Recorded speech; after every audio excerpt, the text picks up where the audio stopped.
Welcome back to Is the Juice Worth the Squeeze? I'm Jim. I'm Kyle. And tonight I came back from Wisconsin Dells earlier today and had Driftless Glen for lunch. Had a few tastings. And right now they're offering their 10-year anniversary bourbon and rye, and I tried both. And then I found out they have two different versions of it. They have a 100 proof. They have a cask strength. So the current cask strength available is 125 proof. This is newer than, I guess, the previous version was 122 proof. Okay, so a little more proof. Yes.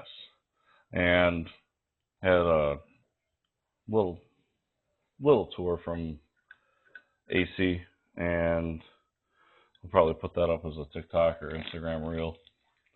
So we can share some information about the place and what it looks like.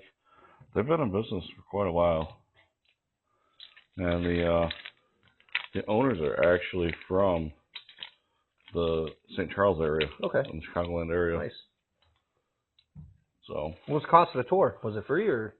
Well, for me it was. I don't know what the cost was. It wasn't the full tour. No. No, it was just some tastings. Check out our still. Yeah. This is where we barrel. This is where we bottle.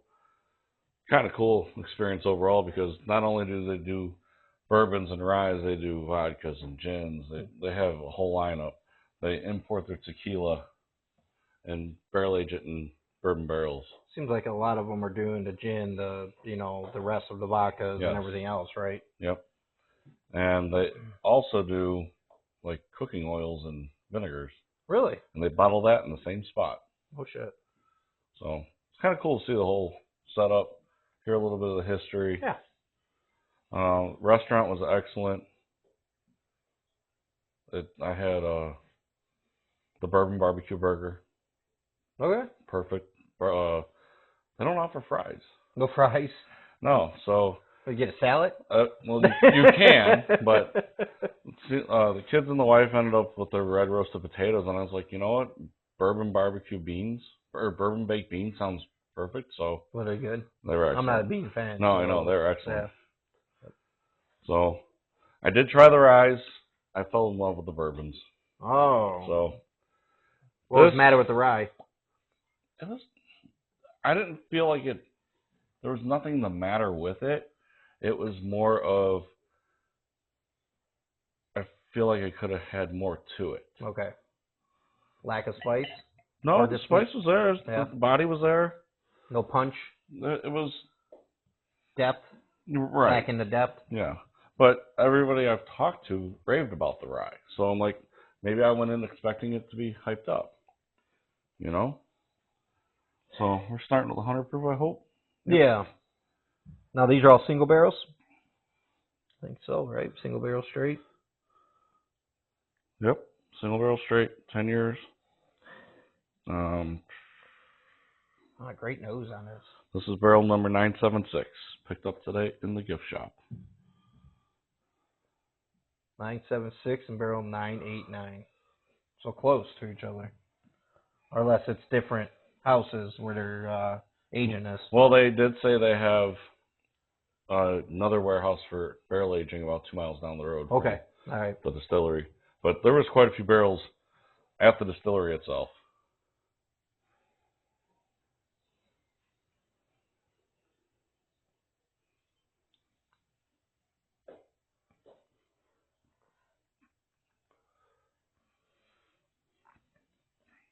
I mean, for 100 proof, it doesn't drink like 100 proof.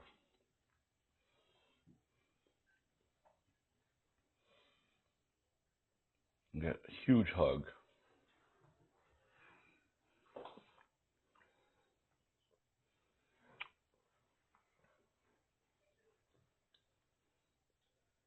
A lot of flavor. Which goes back to things that we always drink everything neat first time. If we feel it could be lacking something, we'll add a drop of water to it, see if it opens it up. Got a good nose on it. Good flavor. Yeah. I think it's your straight typical bourbon with a little more. It doesn't. It's got that oak that you Got- want for aging. It does have a great oak taste to it, especially at 10 years. That's gorgeous, right? Trying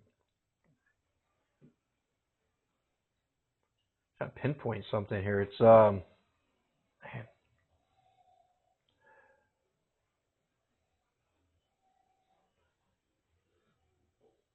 All I smell is my stain down here this year. Today.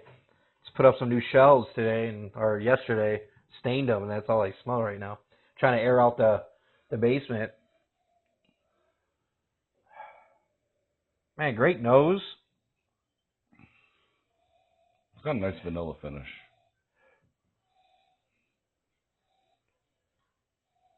A little leather, some oak, vanilla.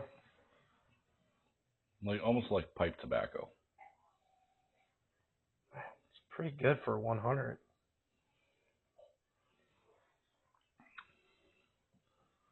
Syrupy. Mm-hmm. Not a dry finish. It's not. It's creamy. It's not like a wet finish either. You know what I mean? It's in between. So it's about a mid finish, but that small hug as it goes down. That's all. I mean, that's good. I mean, it's not like overpowering. You don't normally get that 100%. Right, and you don't get that. Oh my God, I can't drink this. This is really good. So what these run? This was $100.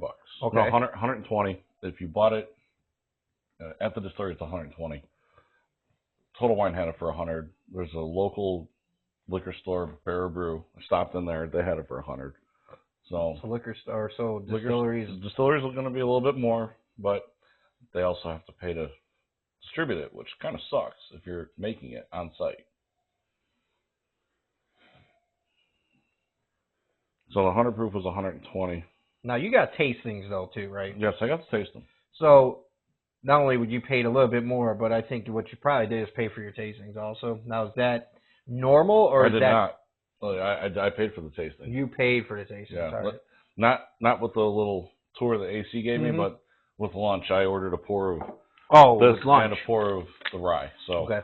I paid for it before I said, yeah, this is what I want, because I was really set on getting the rye. Okay. I wonder, because it's a single barrel, I wonder if it's barrel to barrel. That's why people are like raving. Possible. You know how like different Yeah. barrels are different. And everybody has flavor, a different palate right? too. So I wanted to get this video out while it was still fresh on my mind. It happens all the time with barrels. Take for example our Penelope double one, double finish one. 2 barrels, I think it was 3 barrels apart, and the taste was night and day. Yeah, the Project X. Right. So I mean, it happens with all kinds of bourbons, ryes, doesn't matter. So. Once you pour it up. So the 10-year, this is the 125. Nice little. Nice good pour. Nice. Nice good color there too. Yeah. I was thoroughly impressed with That is their whole operations. The color is beautiful on this thing. Look at that dark.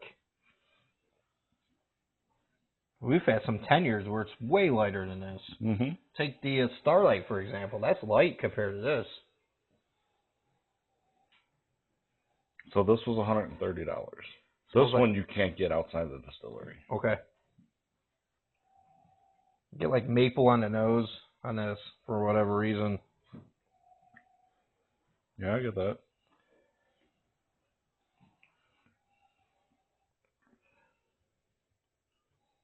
Sweet oak.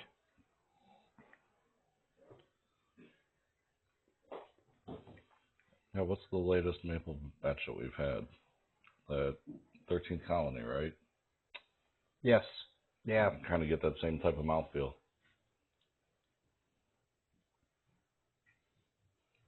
This has more of a peppery finish than the 100 proof, which I actually think this has more peppery finish than the rye that I tried. This has got a pepper full back end. Mm-hmm. You get the maple, you get the sweet oak, you get some leather, some tobacco kind of notes, sweet notes on the nose, and then hit your palate, and you're like, whoa, like where'd that pepper come from? And Right. it lingers on the backside of your tongue. Yep. It just lingers. And it's a long finish. Very long. It keep going and going and going.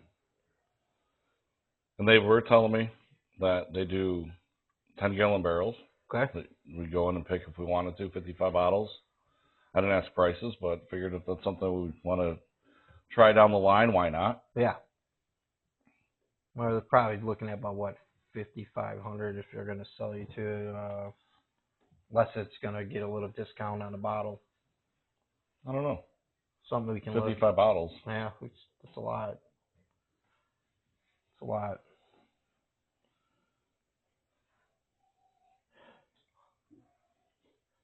This one's a more drier finish, I think, than the 100 proof.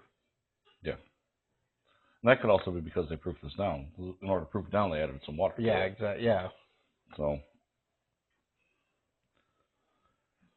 I thought I'm happy with both pickups, even at the price I paid. Yep. So I don't think there's secondary on these that I know of. I didn't even have time to look. Are they down here yet, as far as in the stores? Because you said this one distillery only, but this one you can find, right? I want to say it came out last July. Oh, okay. So, all right. But I have not seen a 10-year outside of Wisconsin.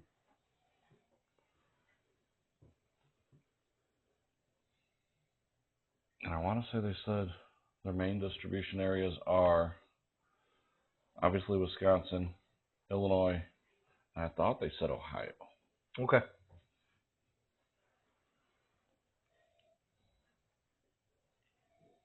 And they add the calcium to the water to bring the limestone water quality to it. So 120, 130. I would say if you're going to make the trip up there, go next weekend. On the 20th, they're releasing a hazmat version of this. Really? Yes. Oh. That's not public knowledge yet. So I didn't get to try it either. No? Nope. What's the proof on it? Did you get it?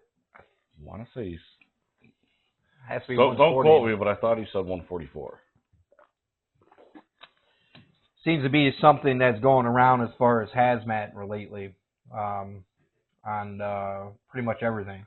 Everything's getting released with hazmat, 140 to 150. Mm-hmm. And I think somebody, Thornton was releasing a 150 something, 56 or something. 150.3 or yeah, something. It's stupid high, right? It was a bourbon. Was it a bourbon? It was a bourbon. Wow. But that was an exclusive pick for somebody. Yeah, I know, but still, it's like everybody's coming out with these hazmats, and I'm all for it. I'm here for it. Hopefully you got some flavor behind the heat, though. Right? Or else it's pointless. So, very good. I like them. I think I appreciate the 100 proof, actually. I did too. I'm like, okay, Cask Strength is really good. It is. 100 proof it blew my mind. It has a lot of flavor. It drinks above its proof, so you guys find them. Go ahead and buy them. Yeah, absolutely. Yeah. Yep. As always, please drink responsibly. You will be seeing some more videos popping up throughout the week. We are doing Bourbon County tastings from Goose Island as well. Oh, that's right. That's right. We got those coming too. Yep. This will be Friday the 13th. Good luck. Good luck. And then, the Bourbon Counties, we might trickle those out on like Sundays or Mondays. We haven't talked about it yet, but we'll see. We've got some in the works because that's kind of what brought me to drinking bourbon was Bourbon County. Yep. So like, subscribe, share, tell your friends. A lot of things coming up. As always, cheers. All right, guys.